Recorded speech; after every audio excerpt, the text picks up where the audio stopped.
English shorthand dictation, speed 100 words per minute. Start. Sir, I rise to commend the Lokpal and the Lokayuktas Bill 2011 to the distinguished members of this House. Sir, since my colleague has already commended this bill to the House, I will not take too much time. I would like to state that this House is confronted with a historic opportunity either to make history or to repeat history, and I am sure that the distinguished members of this House will today collectively make history and not repeat it. Sometimes we have to rise above our political viewpoints and listen to those outside this House, listen to their expectations from the distinguished members of this House, and also listen carefully to the manner in which we have conducted ourselves over the years. I think that never before in the history of this country has such a bill had such a wide public discussion. I think ever since independence, 8 Lokpal bills have been initiated in this House, and with the exception of one in 1985, which was withdrawn, all others lapsed.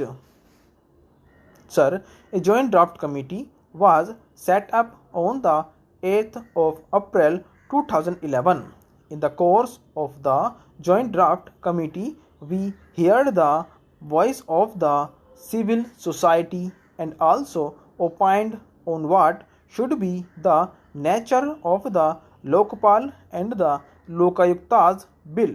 Ultimately, there was an all-party meeting on 3rd of July 2011, and then we introduced the Lokpal Bill 2011 in the Lok Sabha on the 4th of August 2011.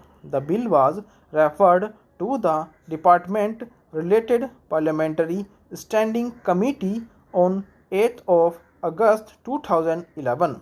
The Standing Committee had extensive discussions with all concerned stakeholders. In its 48th report, it made a number of recommendations suggesting major amendments in the bill as regards the scope and the content of the bill, including necessary provisions that ought to be incorporated. Then, in the context of the recommendations of the Standing Committee, we withdrew the bill and introduced a fresh bill in the Lok Sabha, a more comprehensive Lokpal and the Lokayuktas Bill of 2011 on the 23rd of December 2011. It was passed on the 27th of December in the Lok Sabha. But when it came to this House adopted a motion on the 21st of May 2012 and referred the matter to the Select Committee. I must say, and I must compliment the distinguished members of the Select Committee that they very carefully looked at various provisions of the bill and made very comprehensive recommendations. The leader of the opposition here was also responsible in taking a very constructive approach to ensure that we have a comprehensive and well thought out legislation which should be presented to this House to be passed. Now, sir, as I want to make it very strong, so I just want to give salient features of the bill as passed by the Lok Sabha and then the salient features of the amendments that are being moved in the context of the recommendations of the Select Committee. Sir, the bill as passed by the Lok Sabha provides broadly for the following. 1. It seeks to establish the institution of the Lokpal at the centre and the Lokayukta at the level of the state, and thus seeks to provide a uniform vigilance and anti-corruption roadmap for the nation both at the centre and at the states. 2. The Lokpal will consist of a chairperson with a maximum of 8 members, of which 50% shall be judicial members and 50% of the members of the Lokpal shall come from amongst the SCs, the STs, the OBCs, minorities and women. The selection of the chairperson and the members of Lokpal shall be through a selection committee consisting of the Prime Minister, the Speaker of the Lok Sabha, the Leader of the Opposition in the Lok Sabha, the Chief Justice of India, or a sitting Supreme Court judge nominated by the Chief Justice of India, and an eminent jurist to be nominated by the President of India.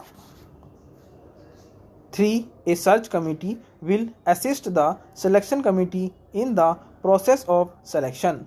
50% of the members of the search committee will also be from amongst the SCs, the STs, the OBCs, minorities and women.